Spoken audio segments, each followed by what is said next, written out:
क्या आपको सांस लेने में परेशानी का अनुभव होता है या आपको सांस लेते समय काफ़ी ज़्यादा एफर्ट्स लगाने की ज़रूरत पड़ती है?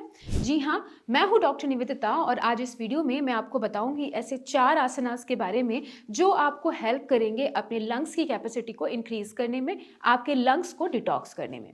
जी हाँ, जब भी हम बात करते हैं लंग्स की, तो आपकी लंग्स का काम ये होता है कि बाहर की ऑक्सीजन को अंदर लेके आए, आपकी बॉडी उसे एब्जॉर्ब करे और दिन प्रतिदिन का जो भी कार्य आप कर रहे हैं वो ऑक्सीजन के बेसिस पे ही होता है, तो उसे तरीके से करवा सके और साथ ही साथ आपकी बॉडी से जो कार्बन डाइऑक्साइड प्रोड्यूस हो रही है वो आपके लंग्स के थ्रू, सांस के थ्रू बाहर निकल जाए। अगर आपके लंग्स प्रॉपरली वर्क नहीं कर रहे होते हैं तो इस प्रक्रिया में आपको बाधा का अनुभव होता है और आप अपनी डेली रूटीन जो आप फॉलो कर रहे हैं वो फॉलो करने में आपको प्रॉब्लम आ सकती है। तो आपको करना क्या है, अपने लंग्स को आपको बहुत ज़्यादा स्ट्रांग बनाना है ताकि आपकी जो लंग्स का काम है ऑक्सीजन को एब्जॉर्ब करना और कार्बन डाइऑक्साइड को बाहर निकालना वो प्रॉपरली हो सके। इसके लिए सबसे ज़्यादा इंपॉर्टेंट होता है कि आप कोई भी ऐसे आसनास जिससे आपके ब्लड सर्कुलेशन इंक्रीज हो और साथ ही साथ आपकी लंग्स की कैपेसिटी इंक्रीज हो वो आपको करना चाहिए। इस श्रृंखला में सबसे इंपॉर्टेंट जो आता है वो होता है आपका भुजंगासन। भुजंगासन बहुत ही आसान होता है, आसानी से आप अपने घर पे कर सकते हैं।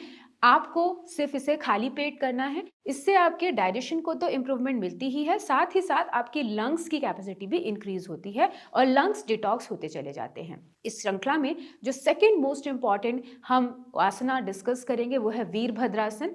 वीरभद्रासन भी बहुत इजी है, कोई भी किसी भी एज में कर सकता है। जब आप इसे करते हैं तो आपके लंग्स डिटॉक्स होते हैं, लंग्स की जो एक्सेसिव कार्बन डाइऑक्साइड है वो शरीर से बाहर निकलती है और ऑक्सीजन को आने का और एब्जॉर्ब होने का मौका मिलता है। तो वीरभद्रासन भी बहुत आसानी से आप प्रैक्टिस कर सकते हैं। रेगुलरली खाली पेट इसे जरूर प्रैक्टिस करें। इसी के साथ साथ जो थर्ड आसना मैं आपको बताने वाली हूँ वो है बालासन। बालासन भी बहुत ही आसानी से आप फॉलो कर सकते हैं, जिसे चाइल्ड पोज भी कहा जाता है। आप अगर इसे फॉलो कर रहे हैं तो आप देखेंगे कि आपकी लंग्स धीरे धीरे अपनी कैपेसिटी को इंक्रीज करते जा रहे हैं, डिटॉक्स होना लंग्स का शुरू हो चुका है और आपकी अस्थमा की कंडीशन धीरे धीरे इंप्रूव होती चली जा रही है। And last but not least, प्राणायामा। प्राणायामा किसी वरदान से कम नहीं है अगर आप अस्थमा से जूझ रहे हैं या किसी भी रेस्पिरेटरी डिजीज जूझ रहे हैं, बिकॉज प्राणायाम में आपकी जो भी अपर रेस्पिरेटरी ट्रैक्ट है उसकी सारी मसल्स इन्वॉल्व होती हैं।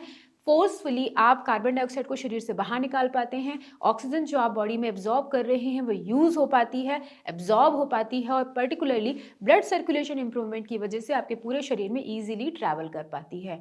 तो अगर आपको अस्थमा या रेस्पिरेटरी ट्रैक्ट से रिलेटेड कोई भी परेशानी है, जैसे साइनसेस, राइनाइटिस, सीओपीडी, ब्रोंकाइटिस, कोई भी परेशानी है, तो आप इन आसनास को ज़रूर फॉलो करें और आप देखेंगे कि आप इस आसनास को अगर फॉलो करना शुरू कर रहे हैं विद इन 1 मंथ आपकी बॉडी ने बहुत अच्छा रिस्पॉन्स देना शुरू कर दिया है।